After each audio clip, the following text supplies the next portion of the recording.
Welcome to Totally Talent Podcast by HR.com, your go-to source for all things talent. Whether you're looking for expert insights on high-volume hiring, the latest trends in recruitment technology, or strategies for building a winning team, we've got you covered. Join us for each episode as we dive deep into the challenges and opportunities shaping the talent landscape today. Let's get started. Hey everybody, welcome to another edition of Totally Talent on HR.com. I am your host, Mike Wood, and I'm very thrilled today to be joined by Charlotte Dales from Inclusively. Charlotte, can you just tell us a little bit about yourself and say hi to our audience? Yeah, thank you for having me, Mike, and excited to be here.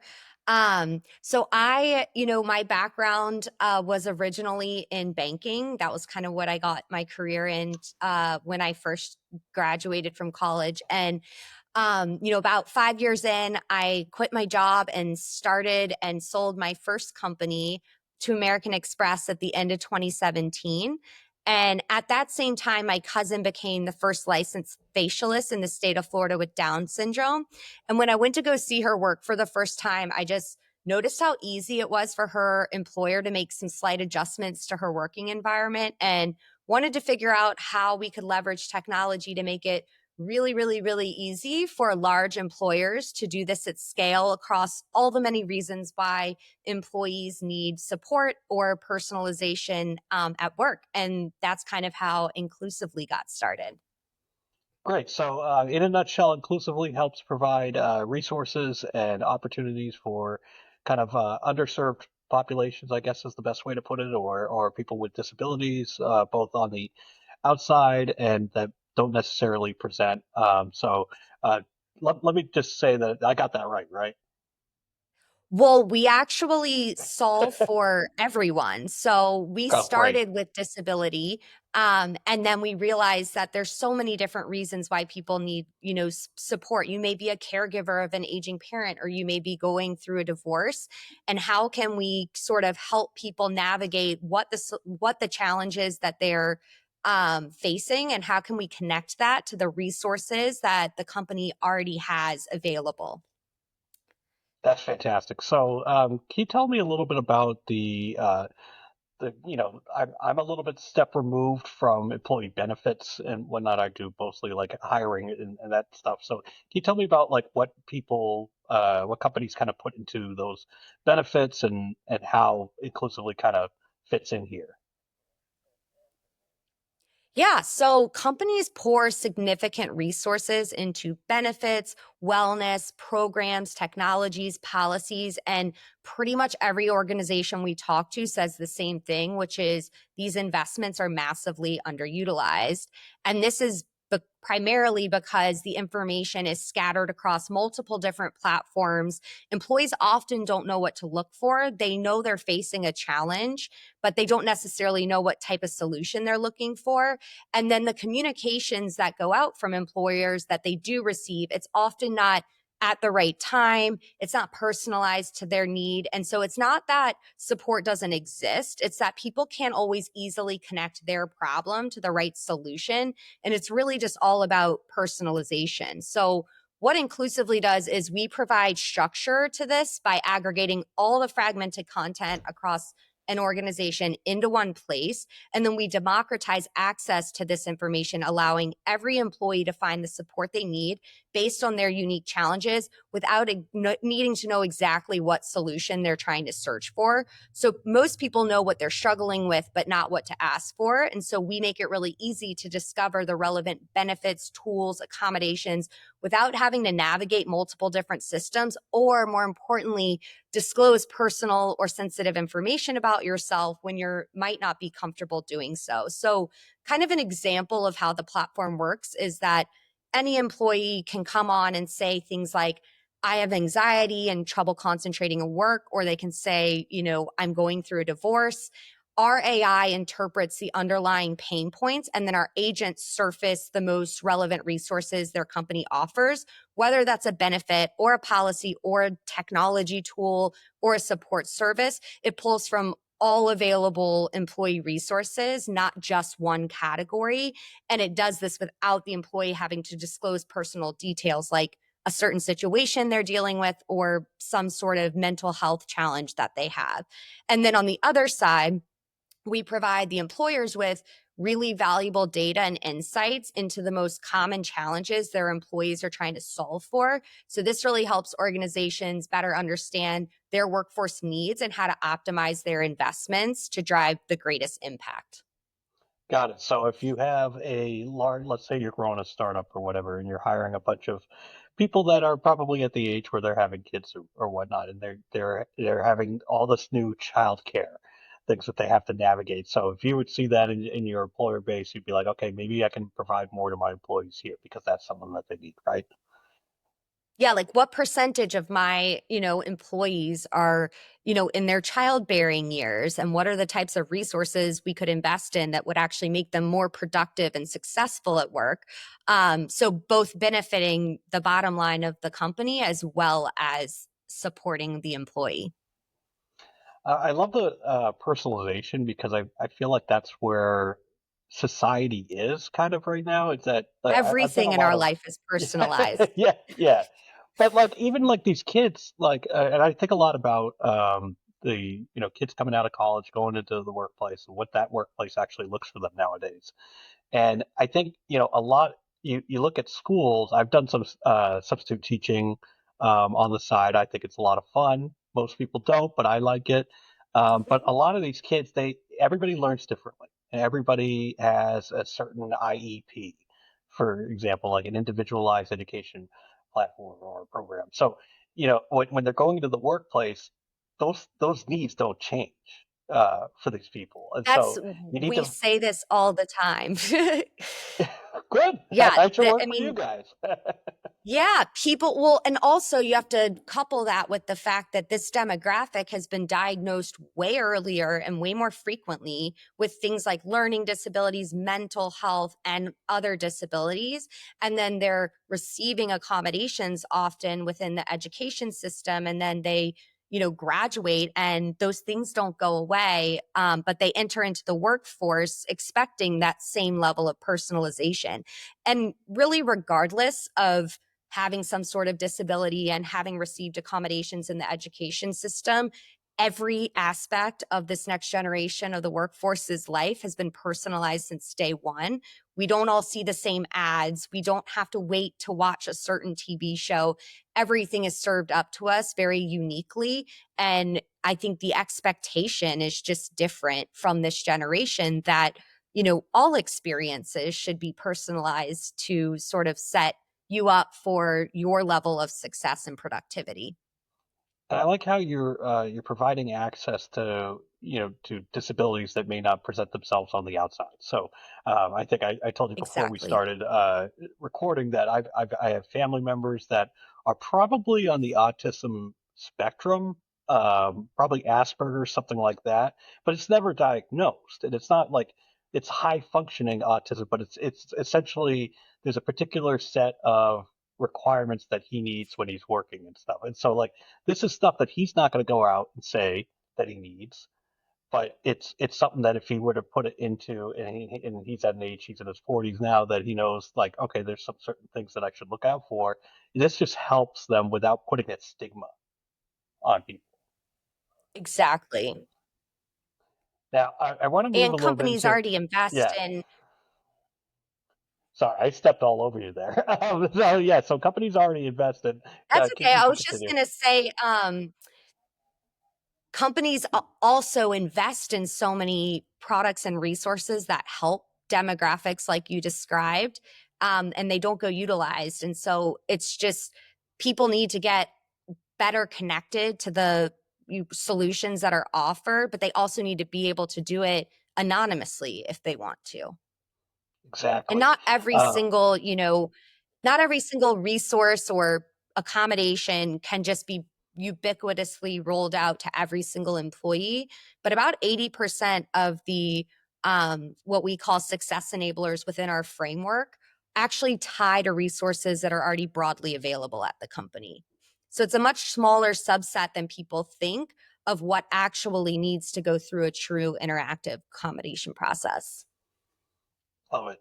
Now, your team sent me a white paper that I'm a huge data nerd. I love research and stuff. So it was essentially about the effects of us having too many technical steps to solve problems. So in it, 40% of respondents have to navigate 5 or more systems to find basic resources, and 49% of respondents bypass tech solutions and just contact HR directly. To me, this is classic over engineering.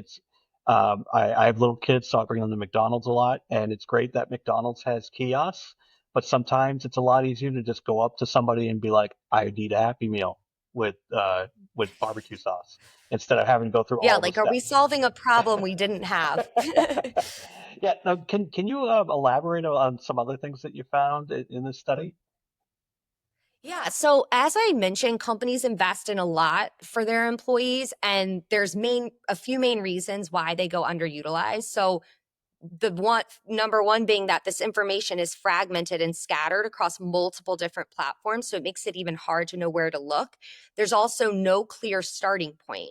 Employees often know what they're struggling with, but not what solution they're going to search for or request. And then these general comms that go out about new benefits and tools are really personalized or relevant to someone in the moment. And so that's, we have heard this, and it was interesting when we got all of this data back because it really supported what we've already been hearing from the companies that we work with and the pain points that they're trying to solve for. So as you said, 40% of people are navigating over 4 systems, and 50% are just bypassing that technology altogether and going straight to HR, which not only creates resource strains on these HR teams, it also, they've invested a lot of money in these technology platforms that people are essentially preferring not to go to. And then it also, if you're making it much more difficult to find and access resources, and there are a lot of people who are just jumping straight to HR, it's also precluding probably the majority of people from getting support because it requires them to divulge information that they may not be comfortable divulging at the moment. And then, some of the other data that I think is really interesting, especially at this point in time, is that, you know, they're by not having access to the support they need, they're also not as productive as they could be. And 36% reported that not being able to get resources they need is actually hindering their ability to adopt new tools like AI, which would make them more productive. And if you think about it, it really makes sense. If companies can't even get their employees to adopt the resources and benefits that they've already invested in today, how can they then expect that they'll be able to drive adoption to the tools of tomorrow, especially around AI? And AI is obviously critical to future proofing any company's ability to stay relevant and competitive in this world. Sure. And now, is this leading to technology drain? Yeah, and I think it's interesting when you look at sort of how people are leveraging AI now. There's, so many products and platforms at a company, but there's no real starting point when you solve for problems in silo. And so I think a great example of, other sort of initiatives that we've seen kind of hit headwinds is DEI efforts. Those efforts have hit headwind because companies tried to solve for people in silos, reacting to individual demographics instead of designing for everyone at scale. And I think we will start to see some of the same patterns emerge with AI. Organizations are building, separate agents for different needs instead of asking how a single smart system can just universally support people, whether it's executing tasks or enabling them to be more successful. And so I think that, this technology is incredibly transformative to how we can solve problems, but we got to also keep it simple. I think simplicity isn't just a nice thing to have, it's actually what makes things work. Yeah, if you have too many steps in something, people are just going to bypass it. I mean, I'm guilty of being stuck on customer service and just hitting zero as many times as I can to get to an Yeah. operator. I'm sick of it. So um, now, how does all this impact, worker resources such as finding benefits? So I think how this impacts finding benefits or just really all resources is, as I've said, you may have a challenge you're growing through personally that impacts your work. Everyone does. You have childcare obligations, you have life events, and the solutions that exist at your company, they don't just fall within one category of benefits or policies or accommodations or technologies. There's a set of resources that spans across all of these categories that can uniquely make up your individual solution. And so being able to solve for the individual is what is really key. And I think that when you just solve for different categories or different types of people, you're not actually getting the full value out of the reason why you've invested in these things, because it's kind of scattered all over the place. And ultimately, if I have an issue, it's not just going to be solved by one benefit. There's probably 5 different things at the company that can help me that uniquely need to come together for my specific use case. Now, you said the magic word or the magic letters, DEI. We all know it's great. We all know it's needed, but I'm wondering how DEI professionals and just people that even touch on it like you do kind of navigate around today's climate where that's become a scarlet letter type of thing. Um, how do you navigate all that? I'm just wondering. So we've always started with the mindset of you got to solve for everyone. I see a lot of companies struggling with the current political climate. They're scared of saying certain words or certain letters, continuing with certain programs because of what's going on politically. But this is why we believe you have to design solutions that solve for everyone, not just for specific demographics. And the way that you do that is you can design for the edge case scenarios and you actually get the core case for free. And so I think that the way people have, historically designed their DEI programs within the companies has been very fragmented across different demographics and reactively solving for them individually versus thinking, how might we design for the edge case scenarios that then creates a better process for everyone at our company? Because ultimately, there is a skills gap that is looming and a workforce shortage that's looming. And, it would behoove companies to be able to take advantage of all available talent and make all available talent as productive as they can be. But I think you have to start, these are for-profit businesses. You have to start with the business case and the ROI and the need that it solves for the business versus solving with sort of the social impact and then hoping that you can justify it over time. Yeah. I mean, the social impact, we all know that it's a good thing to do. It's a good thing to employ people with disabilities. It's a good thing to invest in your own staff. But at the bottom line level, people are going to cut what they think is It's extra. not So, sustainable over time if there's not ROI in a for-profit business. yes. And so I love that you guys are showing the value with this, your help. And so we're coming up on time with our podcast here, but I want as many people as possible to find out about Inclusively and what you guys do. Where can they find you? How can they get in touch? So our website is inclusively.com. We're very active on LinkedIn, and they can reach straight out to me if they're interested in learning more about the data that we have and the insights that we have in this evolving space. Well, I love companies that have a good mission and ultimately boil down to helping people. So I'm cheering on you guys from the outside. So thank you, Charlotte Dales from Inclusively, for joining me, and all of our listeners out there. I hope you'll tune into the next edition of Totally Talent on HR.com. Thanks for tuning in to the Totally Talent podcast by HR.com. We hope you find today's episode insightful and inspiring. Don't forget to explore more episodes and discover valuable resources at hr.com/podcasts, where you can listen to all of our podcasts. Until next time, keep leading with purpose and making a difference in the world of talent.